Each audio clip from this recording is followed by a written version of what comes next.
Muito bem, boa noite a todos. Nós vamos dar início a mais uma das nossas reuniões de terça-feira. É um prazer estarmos juntos novamente. Logo, logo, tomara que a gente possa fazer as reuniões presenciais lá no CEPET. Mas, enquanto isso, nós vamos fazendo as nossas reuniões por web, online. Acho que as reuniões têm dado muito certo.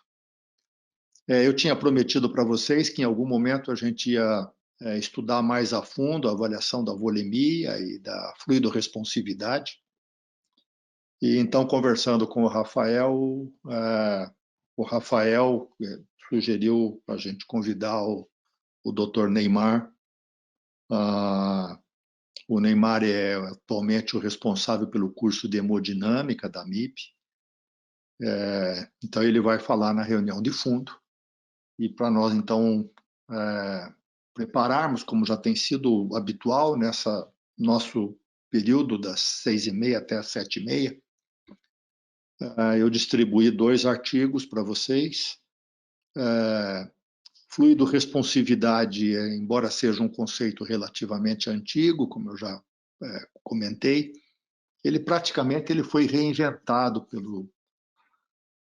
por esse grupo do Jean-Louis Thibault, do Xavier, de vários outros franceses. Então, essa revisão do Annals, uma revista basicamente das sociedades francesas de terapia intensiva, é o primeiro que a Bianca vai revisar.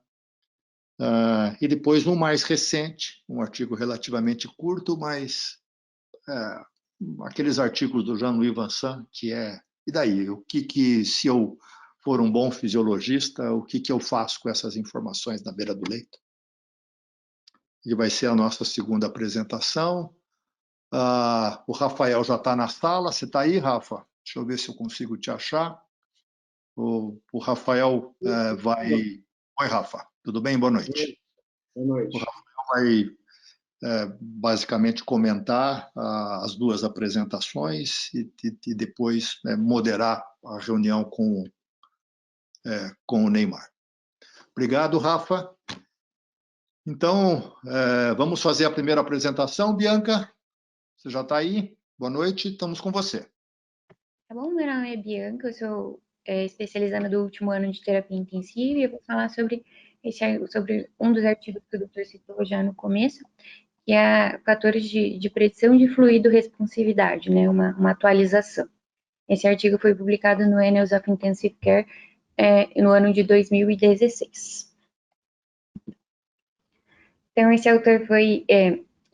artigo foi escrito pelos autores da escola francesa, como o doutor já começou antes, que é o Xavier Monnet e o Jean-Louis Thibault.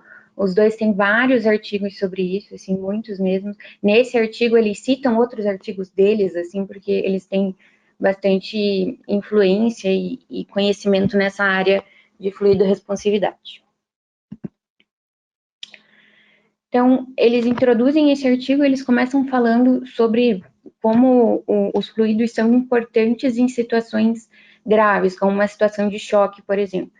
Em como você fazer fluido de forma rápida e maciça numa situação grave, como um choque séptico, por exemplo, pode alterar a sobrevida desse doente e trazer tantos benefícios. Então, como a prioridade na fluidoterapia é importante em muitas doenças. Porém, você não pode fazer isso sem pensar nos malefícios que isso pode trazer. E como a sobrecarga de fluido, ela pode ser debilitante de muitos jeitos para esse nosso paciente. Seja por aumentar o tempo de ventilação mecânica, pode aumentar a mortalidade, pode, na própria sepse, em que é tão importante, ele pode provocar uma alteração pulmonar, né, levar a uma insuficiência renal e até mesmo hipertensão intraabdominal. Então, como que o fluido, ele vai interferir no tratamento do choque, né? Basicamente, você vê se o paciente é fluido responsivo, o fluido vai aumentar o débito cardíaco desse doente. E você aumentando o débito cardíaco, você vai melhorar o delivery de O2 para os tecidos desse doente, né?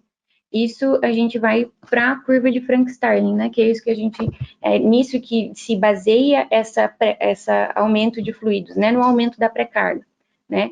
Então, você aumentando a pré-carga, você vai levar a um aumento do débito cardíaco. Mas, infelizmente, não é assim que acontece com todo mundo, né? Muito do aumento do débito cardíaco não advém somente da pré-carga, né? Isso depende muito da resposta ventricular desse doente.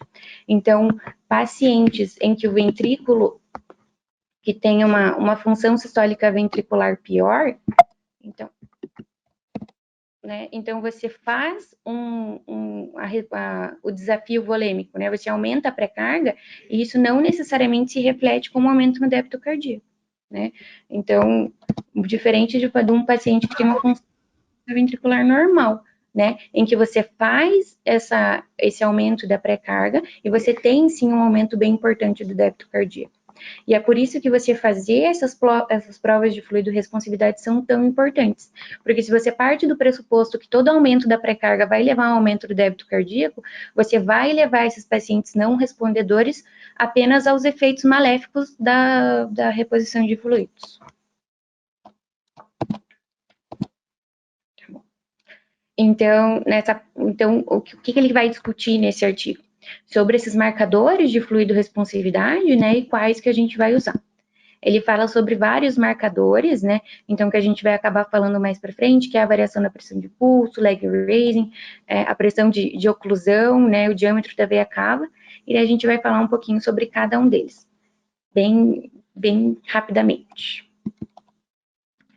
Então, ele começa, então, falando sobre os marcadores estáticos, né, e ele é bem enfático nessa primeira parte. Então, ele fala sobre a PVC e esses outros marcadores estáticos. Ele fala que tem uma enorme quantidade de evidência demonstrando que você não tem como colocar um valor fixo de uma PVC que vai dizer se os pacientes são fluido ou não fluido responsivos, né? E ele fala que isso é facilmente demonstrado pela fisiologia, que é a curva de Frank-Starling. Então, como que você vai pôr um valor fixo para fluido responsividade se a curva de Frank-Starling varia tanto entre os pacientes e como ela pode variar dentro de um mesmo paciente, dependendo da fase em que ele se encontra, né? Dependendo do momento da doença em que ele se encontra. E que então você utilizar um marcador estático de PVC, um valor fixo, isso não seria útil para predizer a fluido responsividade. Né? Mas ele fala que a PVC ela acaba sendo útil em outras situações, como um bom marcador da pré-carga, não de fluido responsividade, mas de pré-carga, né? E também para avaliar a pressão de perfusão em outros órgãos, né? Uma PVC muito alta pode estar prejudicando a pressão de perfusão de outros órgãos, por exemplo. Então, ele também fala da variação da pressão de pulso e da variação do volume sistólico, né? Então, ele fala que esses foram um dos primeiros métodos desenvolvidos na avaliação dinâmica do aumento da pré-carga, né, e da fluido-responsividade, né? E que, basicamente, o que você utiliza para ver esses indicadores, né, seria a interação coração-pulmão, né, na ventilação mecânica.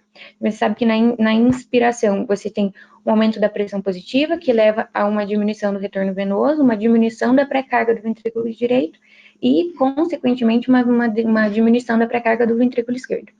Então, se esse volume sistólico, eles variam durante os ciclos respiratórios, então, entre a inspiração e a expiração, isso significa que os ventrículos, os dois, né, ambos os ventrículos serão responsivos ao aumento da pré-carga. Né? Fala que essa é uma das variáveis mais estudadas e com maior evidência, né, com uma sensibilidade aí que vai de 88% e uma especificidade de 89%. Então, ele fala disso da maioria das coisas que nós vamos falar, dos marcadores que nós vamos falar, que muitos deles vão ficar ali no que eles chamam de uma zona cinzenta, em que a especificidade ela baixa muito, né, quando você atinge esses valores. A zona cinzenta dessa pressão de pulso e da variação do volume sistólico seria aí entre 9% e 13%. Então, eles falam que um valor para você utilizar de forma em que a especificidade e sensibilidade fiquem mais altos seriam variações acima de 12%, né? e você vai fazer essa análise da variação de pressão de pulso, né, através não só de uma aferição invasiva, como através da curva de uma pressão arterial invasiva, mas de métodos não invasivos, né, que a gente está menos acostumados a ver, na verdade, né, mas a fotopletismografia, a análise do contorno de pulso, né, através de vários tipos de aparelhos que existem, através do ecocardiograma transtorácico, que é a avaliação da velocidade de saída do ventrículo esquerdo, a avaliação do fluxo sanguíneo aórtico pelo Doppler transesofágico. Então, você não necessariamente precisa de um método invasivo de monitorização do débito cardíaco para você saber se esse paciente vai ter benefício vai estar fluido responsivo.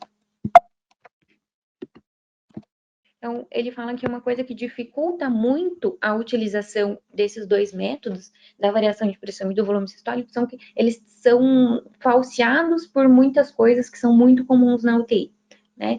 Então, ele vai dar um resultado falso em paciente em ventilação espontânea, né, em paciente com arritmia, em paciente que esteja ventilando de um modo protetor ou que tenha uma complacência pulmonar baixa, em pacientes com aumento da pressão intraabdominal, em pacientes com falência de ventrículo direito, né?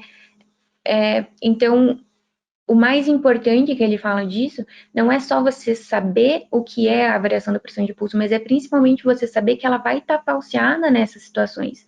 E é isso que ele cita que eles fizeram um estudo sobre o uso dos intensivistas, o uso que os intensivistas fazem da variação da pressão de pulso e do volume sistólico, e que muitos não sabiam quando ela não pode ser utilizada. Então, se você não sabe quando isso vai estar falseado, você vai estar tomando uma informação como verdadeira, quando na verdade esse método não poderia estar sendo usado. Não que o método esteja errado, mas o método não poderia ser usado nessa situação. E você vai acabar tomando uma conduta inadequada baseado em algo que você não poderia estar utilizando. Ele também fala das variações no diâmetro da veia cava. Isso é basicamente também uma interação da ventilação mecânica com o pulmão, com o débito cardíaco. Então, as mudanças da pressão intratorácica induzidas pela ventilação também vão causar alterações no diâmetro da veia cava, né? E que isso é muito mais evidente quando a pré-carga está diminuída. Então, num paciente que, teoricamente, precisaria de um aumento da pré-carga. Então, ele fala que isso pode ser feito tanto através da veia cava inferior quanto da veia cava superior, né? Mas que é muito mais difícil você fazer pela veia cava superior porque você precisaria de um eco transesofágico, né?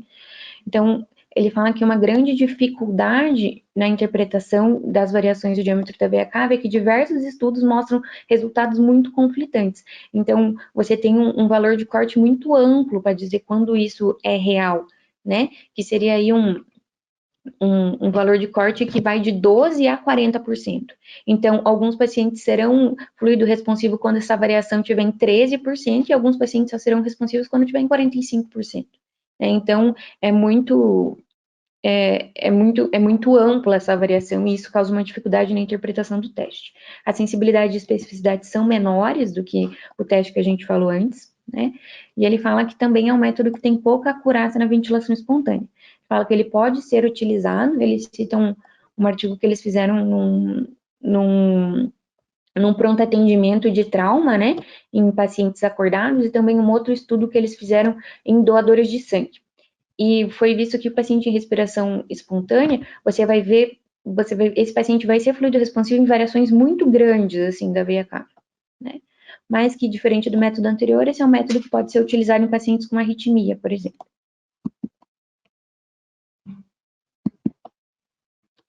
E daí ele fala sobre o passive leg raising, que é o método que ele mais fala nesse artigo, né? Ele fala, eu acho que eles já falaram, eles têm diversos outros artigos sobre isso, então eles falam bastante. E daí ele fala, coloca até um título, assim, de efeito, ele fala assim que é o desafio volêmico interno. Então, você faz um desafio volêmico, né, com a própria volemia do paciente, né? Então, que você, com o leg raising, você consegue aumentar ali um desafio volêmico de 300 ml de sangue, que ele pode ser repetido inúmeras vezes, conforme esse paciente precise, sem a utilização de uma gota de fluido, né? Então, ele fala que esse método, diferente da variação da pressão, ele pode ser utilizado em pacientes em ventilação espontânea, em pacientes ventilados, em pacientes com arritmia, em pacientes ventilados com volume corrente baixo, em pacientes em SARA, em pacientes com hipertensão intraabdominal, né? Então, esse teste, ele basicamente provoca um aumento no gradiente de pressão do retorno venoso, um aumento do retorno venoso e, portanto, um aumento do débito cardíaco, né? Ele fala, então, que variações superiores a 10% na alteração do débito, um aumento de 10% no débito cardíaco seria significativo, né? Seria um teste positivo, com uma sensibilidade de 85% e uma especificidade de 91%. Então, aqui é um desenho sobre como é feito, então, né, o leg raising. Então, ele fala que, a princípio, você tem que deixar esse paciente com a cabeceira elevada a 45 graus, né, e que depois você vai abaixar essa cabeceira e elevar as pernas. Ele fala que é muito importante você fazer isso sem tocar no paciente, utilizando a cama, porque o estímulo de você colocar a mão ali na perna do paciente pode levar a dor, a alguma reação, a acordar o paciente, algum tipo de reação que possa falsear o teste, né? E que é muito importante você usar um medidor em tempo real do débito cardíaco, né? Que você não pode utilizar apenas a pressão arterial para dizer que esse teste está sendo positivo, né? Então, ele fala que você tem que usar um medidor aqui do débito cardíaco, e depois você vai voltar esse paciente para a posição que ele estava antes, com as pernas abaixadas e o tronco a 45 graus, né? E que depois que você volta para essa posição, você tem que ter o retorno para os parâmetros que ele estava antes do teste. Isso seria um teste positivo.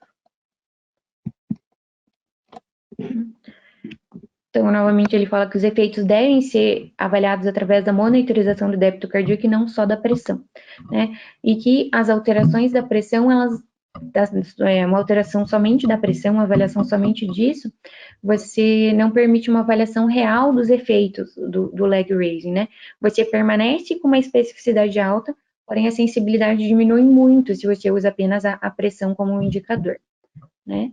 Então, e que também a alteração hemodinâmica do leg raising, ele vai atingir o máximo em 1 minuto, né? Então, com a perna elevada a 1 minuto, e vai diminuir rapidamente depois disso, principalmente em pacientes com uma resistência vascular periférica diminuída, né? Como pacientes no choque séptico, por exemplo. Então, ele cita novamente que você não precisa de um modo invasivo para medir o débito cardíaco, né? Então, o que o leg raising ele vai ser funcional mesmo em pacientes com uma monitorização pouco invasiva, como a análise do contorno de pulso, a variação do fluxo aórtico, a alteração na velocidade de saída do fluxo do ventrículo esquerdo pelo eco, e fala até de alteração do pico de fluxo das artérias carótidas e femorais, da fotoplethysmografia e até do ETCO2. Ele fala também do teste de oclusão expiratória. Então, ele basicamente vai sempre ver a interação ali do retorno venoso e da ventilação mecânica com o aumento da pressão intratorácica. Então, você vai manter esse paciente em expiração durante 15 segundos, né? Então, você vai tirar o aumento da pressão intratorácica que causaria diminuição do retorno venoso. Então, se nesses 15 segundos o débito cardíaco do teu paciente aumentar, quando você, na verdade, aumentou o retorno venoso, quer dizer que esse paciente também seria fluido responsivo. Então, ele vê que é uma alteração bem pequena que isso faz no débito cardíaco, então você precisaria de métodos bastante acurados para ver isso. Mas que mesmo variações pequenas podem ser avaliadas através de métodos de aferição não invasiva do débito cardíaco, como a análise do contorno de pulso, o ecocardio, a fotoplethysmografia.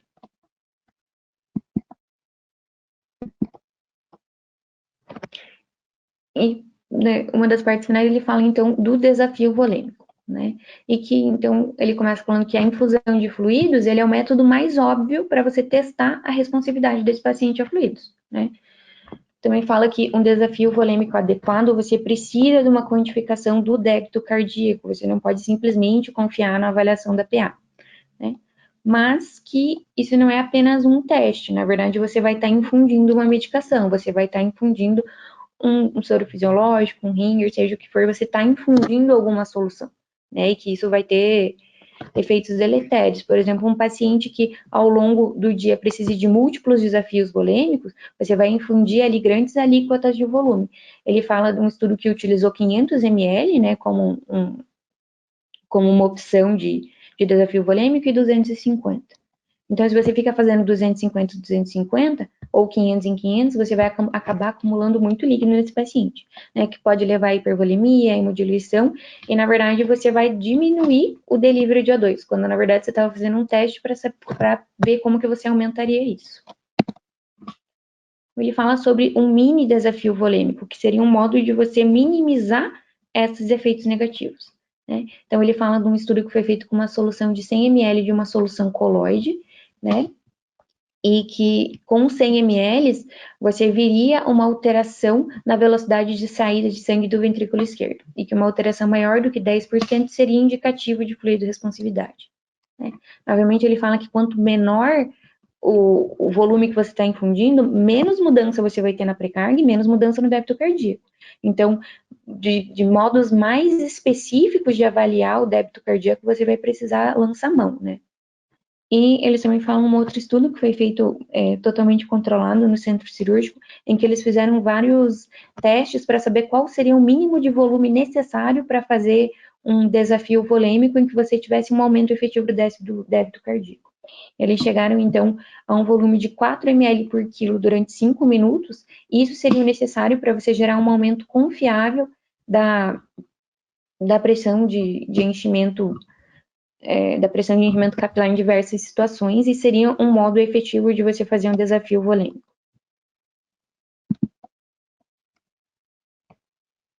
Agora, quase no fim, ele fala, então, sobre a importância de você aplicar esses conceitos de fluido-responsividade de uma forma racional, né?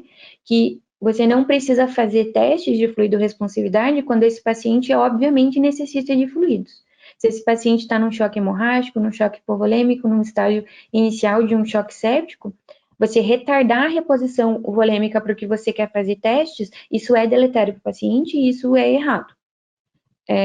Que você também vai utilizar esses testes, você vai querer aumentar a pré-carga, né, e aumentar o débito cardíaco em pacientes em choque, né? Você não tem por que aumentar o débito cardíaco de um paciente que não está tendo repercussões hemodinâmicas em relação a isso, né? E também ele sempre fala de individualizar, né? Não significa que esse paciente tem uma reposição, ele tem um teste positivo, não significa que esse paciente necessite dessa reposição, né? A responsividade a fluidos é uma condição normal, é uma condição fisiológica. Então, não necessariamente o paciente ser fluido responsivo significa que ele tem necessidade de ter esses fluidos. Necessita que você infunda esses fluidos. Ele também fala que é muito importante você avaliar em cada situação. Então, num paciente, por exemplo, que tem SARA e também está em falência circulatória, você pode ser mais conservador na tua fluidoterapia, porque você vai tentar diminuir os efeitos deletérios que esse excesso de fluido pode causar na mecânica pulmonar desse teu doente. Então, ele faz esse fluxograma que, então, você vai perguntar se esse paciente está em falência circulatória, né, se esse paciente diminuiu a pressão arterial, diminuiu o débito cardíaco, se ele tem sinais de hipoperfusão. Se esse paciente tem esses sinais, então você vai ver se esse paciente está, obviamente, hipovolêmico, ele teve uma perda aguda de fluidos, ele está numa fase inicial de um choque séptico. Se ele está, você vai fazer a expansão volêmica, você não precisa fazer testes antes disso, você simplesmente vai fazer, né? E se esse paciente não tem uma perda óbvia de volume, daí você vai ver se esse paciente é fluido responsivo. E daí você vai ter que ver as condições em que esse doente se encontra para você saber qual teste você vai usar. Então, se esse paciente está em ventilação espontânea, se esse paciente tem uma arritmia cardíaca, se esse paciente está em SARA, ventilando com volume corrente baixo ou tem uma complacência pulmonar baixa, em qualquer uma dessas situações, você vai poder usar os testes em que isso não influencia no resultado do teste. Então, você vai poder usar o leg raising, você vai poder o teste de oclusão expiratória ou até um desafio volêmico, um mini desafio volêmico. Se esse paciente não tem nenhuma dessas contraindicações, além daqueles lá, você vai poder ver as variações da respiração na veia cava e as alterações da pressão de pulso. E dependendo disso, você vai considerar se esse paciente realmente ele teve testes positivos, você vai considerar a infusão de fluidos, e se não, esse paciente não precisa, ele não vai responder à reposição de fluidos. E ele termina o artigo falando, então, que os testes, eles não são apenas válidos para você fazer o fluido, mas principalmente é muito importante você saber quando parar. né? Então, você vai parar de fazer volume nesse teu doente quando ele melhorou dos sinais de choque, quando ele está com sinais de hipervolemia, né? Melhor até antes, né, dele fazer os sinais de hipervolemia. E se esse paciente tem os testes de fluido responsividade negativos, você tem que parar de fazer a reposição volêmica nesse doente. É isso. Muito bem, Bianca.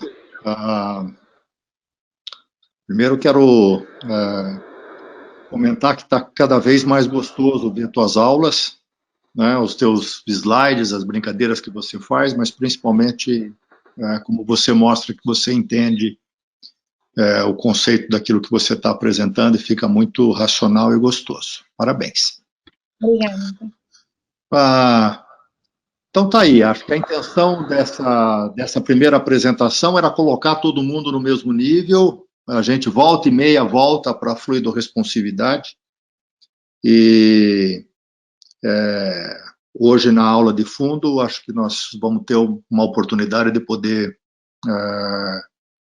fazer diversas perguntas e tirar diversas dúvidas com o Neymar. Mas até lá, eu queria, antes de chamar alguns dos residentes, que eu quero ver vocês comentarem, primeiro eu vou chamar a Paula, e depois eu vou querer ouvir um pouquinho a Ana Carolina, que faz tempo que eu não ouço vocês.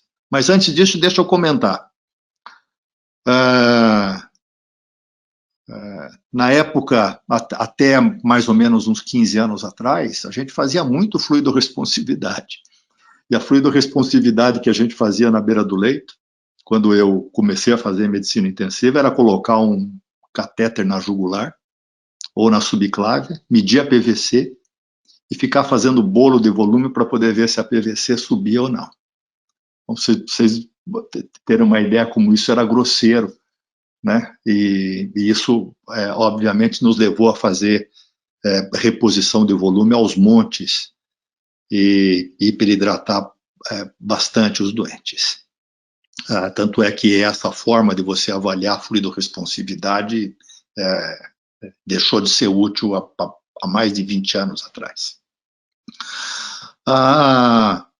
Esse pessoal, eles realmente, eles são o grupo que mais estuda fluidorresponsividade no mundo há muitos anos e praticamente difundiram esses conceitos desde o começo desse milênio. Que fique claro que para aquela fase de resgate da reposição de volume, o que vale mesmo é a avaliação clínica do doente, da história clínica. Um doente, obviamente, hipovolêmico, ele não precisa de fluidorresponsividade. Vocês vão utilizar a fluidorresponsividade principalmente naquela fase de otimização da volemia e da administração de líquido, na fase 2, eventualmente na fase 3, onde tipicamente, na ausência de informação, antigamente a gente acabava hiperidratando os doentes, fazendo hipervolemia e todas as complicações. Então, hoje vocês têm praticamente todas essas ferramentas na beira do leito para poder avaliar se o doente é fluido responsivo ou não, com eco, com o delta PP, variação do volume sistólico, principalmente delta PP. Vocês fazem frequentemente elevação das pernas e eventualmente desafio de fluidos, principalmente com eco hoje na beira do leito, podendo fazer essa avaliação de uma forma não invasiva do débito cardíaco. Paula, você tem alguma pergunta? E me diga um pouquinho da tua experiência com fluidorresponsividade, tudo bem? Oi, boa noite, tudo bem, doutor? Tudo bem. Eu não tenho nenhuma pergunta, eu achei a aula da Bianca muito boa, parabéns, Bianca, pela aula, bem clara, achei que ela conseguiu expor tudo de uma forma bem fácil de entender. E em relação à minha experiência, eu acho que nesses últimos 2 anos aí com o Covid, a gente tem tido visto isso com muita frequência e mesmo assim isso continua sendo um desafio, né? A gente recebe muitos pacientes hipovolêmicos pelo quadro arrastado da doença, por desidratação, diarreia, vômito que eles fazem, inapetência, e aí esses pacientes ao longo do tempo que acabam internando na UTI, evoluem para uma SARA grave. Então, assim, no início, a gente normalmente precisa hidratar o paciente pelo fato óbvio dele estar hipovolêmico, e chega um ponto que a gente precisa fazer essas avaliações com eco, curva de pressão de pulso, justamente para a gente também não sobrecarregar e não acabar piorando a SARA. E aí, depois, num segundo tempo, a gente começa a avaliar se o paciente já não precisa de diuréticos, se já não está muito congesto. Então, eu acho que isso virou, assim, uma prática diária, e mesmo assim continua sendo um desafio, principalmente nesses pacientes mais graves. Rafa, vamos com você. Oi, professor. Boa noite a todos. Acho que o que o senhor disse é realmente bem importante mesmo. O paciente com sinais clássicos de hipovolemia, sinal visível de hipovolemia, choque, baixo débito, não é o paciente que precisa de mensuração assim, de fluido-responsividade. Esse paciente ele tem que ser ressuscitado, e o paciente realmente vai precisar, na fase de otimização, estabilização mesmo. Inclusive, tinha anotado isso aqui para comentar, porque eu acho que é realmente importante. Lembrar que a hipervolemia ela é muito deletéria, a gente já tem diversas evidências de que o balanço hídrico positivo acumulado aumenta a mortalidade, aumenta outros problemas, e te traz outros problemas, né, como hipertensão, síndrome do compartimento abdominal, e ainda mais agora a gente vivendo essa época de pandemia, a diminuição da complacência da caixa torácica, diminuição da complacência pulmonar, piora da oxigenação e da ventilação, né, fazem partes aí também do excesso de fluido. Então, realmente, o paciente que ele fica hipovolêmico, ele vai perpetuar um choque, e então não é interessante que esse paciente fique hipovolêmico, mas a hipervolemia também traz um prejuízo importante. É difícil de avaliar, porque ela se tornaria uma curva em J, e é realmente difícil você entender qual é o ponto correto. Por isso que é necessário que a gente viva revisitando esse assunto, como o Dr. Álvaro sempre fala, e que a gente fique na beira do leito ao lado do paciente.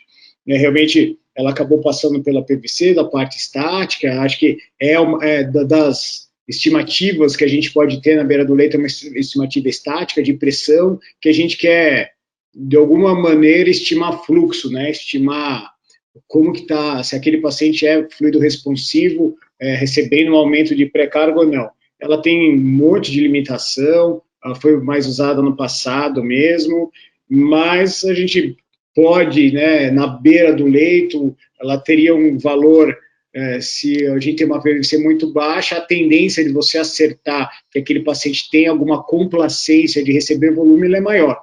Você tem que usar todos os comemorativos de perfusão para avaliar aquele paciente. Então, nós não vamos fazer uma monitorização monomodal, então teria que fazer uma monitorização multimodal para que você chegue à conclusão ali que aquele paciente ele deve ser fluido responsivo.